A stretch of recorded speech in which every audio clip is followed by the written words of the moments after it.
अब हम वापस आ रहे हैं एक शाम, बहुत थके हुए और बिल्कुल वीराने थे। अब हम मुजफ्फराबाद की जानब जा रहे थे, कोई जीप वगैरह नहीं होती थी। तो मैं और हमारी मुहिम का बावर्ची हम आगे आगे जा रहे थे, बातें कर रहे थे और नीचे किशनगंगा शोर मचा रहा था और झुटपटा सा था, शाम उतरने को थी। और एकदम हमारे सामने यूं जैसे ब्लैकआउट हो जाता है ना, जिस तरह कुछ भी दिखाई नहीं है, यानी एक ब्लैक स्क्रीन आई है और उसी लम्हे वो ब्लैक स्क्रीन हमारी नज़रों से गायब हो गई। देखा कि एक बहुत बड़ी चट्टान ऊपर से आई थी। एट दैट मोमेंट वो बिल्कुल हमारे सामने गिरी, जब हमें कुछ दिखाई नहीं दिया, और वहाँ से गेंद की तरह उछल कर लुढ़कती हुई दरिया किशनगंगा में चली गई। यानी ये नसीब की बात है ना कि हम किशनगंगा में कब के दफन हो चुके होते अगर नसीब साथ ना देते। मुझे याद है इसी तरह चलते चलते, और हम बहुत थक गए थे, पाँव में छाले पड़ गए थे, हमें आदत ही नहीं थी इस किस्म की कोपैमाई की। बाहर तौर कोई एक वीरान सी जगह आई, दो चार झोंपड़े थे, और उन झोंपड़ों के पार उन्होंने कहा कि जी ये एक कदीम खंडर है, आज से 2000 साल पुराना, और इसका नाम है शारदा। और वो जो दुकानदार थे उनको कतई तौर पे मालूम नहीं था कि ये शारदा होता क्या है। बहरहाल इसके बारे में बाद में बात होगी, लेकिन ये है कि एक और मंज़र जो अब मैंने रिसेंटली भी देखा है, जिसने मुझे बहुत दुख दिया, और वो ये है कि एक ऐसा मुकाम आता है, शायद टीटवाल या क्या है, मुझे अब नाम याद नहीं है, वहाँ पे दरिया जो किशनगंगा है यानी नीलम, उसका पार्ट बहुत छोटा हो जाता है, और उधर के लोगों के रिश्तेदार इधर हैं, इधर के लोगों के रिश्तेदार उधर हैं। चुनांचे वो पत्थरों में ख़त बांध के वो फेंकते हैं, और उनमें कोई ना कोई एक ऐसा शख्स होता है जिसकी थ्रो बहुत होती है, तो ख़ास तौर सब नहीं फेंकते, वो उसको देते हैं। कुछ ख़त जो होते हैं वो इधर पहुंच जाते हैं और कुछ ज़ाहिर है डूब जाते हैं। ये मंज़र तब मैंने देखा, 2-3 साल पहले भी मैंने देखा। तो मुझे इस बात पे एक अजीब मतलब सरहदें ट्रेजिडी भी क्रिएट करती हैं कि उस पार का जो बंदा है अगर यहाँ पे खड़े हुए अपने रिश्तेदार को मिलना चाहता है तो कितने पापड़ बेलता।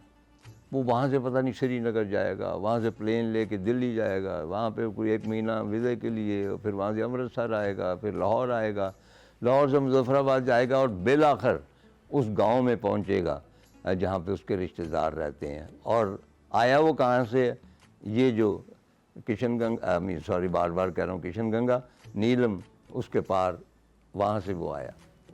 अच्छा, जब हम वापस आए हैं लाहौर, तो गवर्नमेंट कॉलेज में हमारा हीरोज़ की तरह इस्तकबाल किया गया, और अनाउंस किया गया कि इन सब लड़कों को माउंटेनियरिंग का कलर, गवर्नमेंट कॉलेज का माउंटेनियरिंग का कलर, वो पहले कलर थे जो दिए गए। तो उसी हिसाब से मुझे याद है कि अशरफ अमान जो है और इवन नज़ीर साबर, वो कहते हैं जी आप हमसे सीनियर कोपैमा हैं, आपके पास कलर तब था जब हमने अभी कोपैमाई शुरू नहीं की थी। अच्छा ख़वातीन और हज़रात, मैंने शारदा का तज़किरा किया और ये बहुत अहम साइट है, इसीलिए मैंने इसके कुछ नोट्स तैयार किए हैं ताकि इसकी कोई इम्पोर्टेंस रह ना जाए। यानी इसको शारदा पीठ कहते हैं, यानी शारदा की निशिस्त आप कह लें।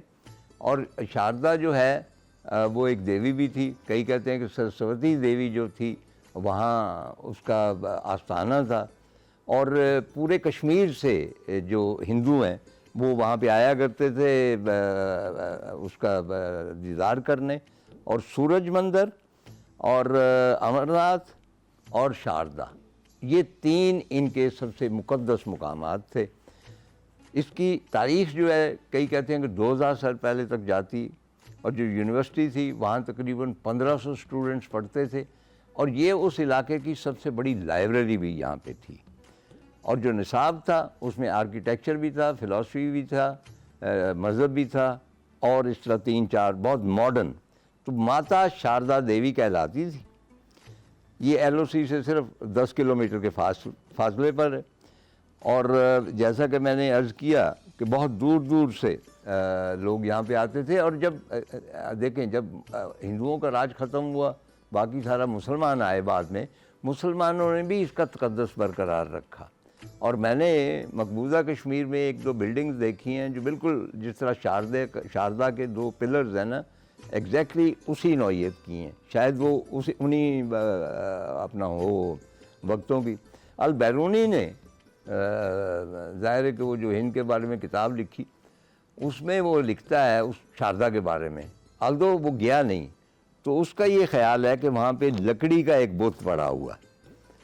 लेकिन अबुल फजल ने अकबरनामा में लिखा है और वो कहता है कि ये खूबसूरत शारदा मंदिर है और ये दरियाए माधोमती के किनारे है।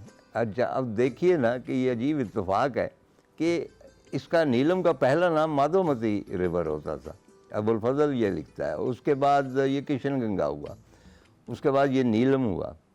कल क्या होगा इसके बारे में तारीख़ जानती है, क्योंकि ये तारीख़ में नाम तो चेंज होते रहते हैं, लेकिन ना दरिया चेंज होते हैं, ना शहर चेंज होते हैं, ना उनकी खसलत चेंज होती है। तो शारदा सेंटर के बारे में एक मुझे बड़ी खुशी है कि मुजफ्फराबाद यूनिवर्सिटी जो है वहाँ बाकायदा एक शारदा पे रिसर्च करने के लिए एक पूरा सेंटर मौजूद।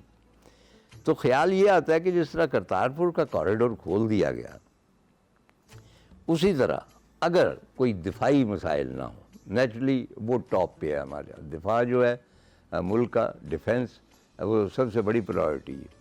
अगर उसमें कोई माने ना हो तो कुछ हर्ज नहीं कि उनके लिए एक कॉरिडोर जो है करीब ही है, दरिया पार से ही उन्होंने आना है, वो एक शारदा कॉरिडोर भी खोल दिया जाए।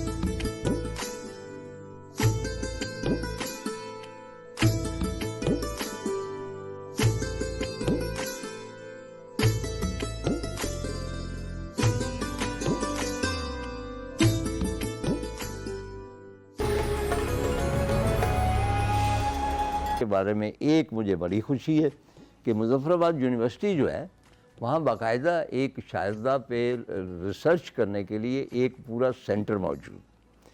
तो ख्याल ये आता है कि जिस तरह करतारपुर का कॉरिडोर खोल दिया गया, उसी तरह अगर कोई दिफाई मसाइल ना हो, नेचुरली वो टॉप पे है हमारे यहाँ। दिफा जो है मुल्क का डिफेंस, वो सबसे बड़ी प्रायोरिटी है।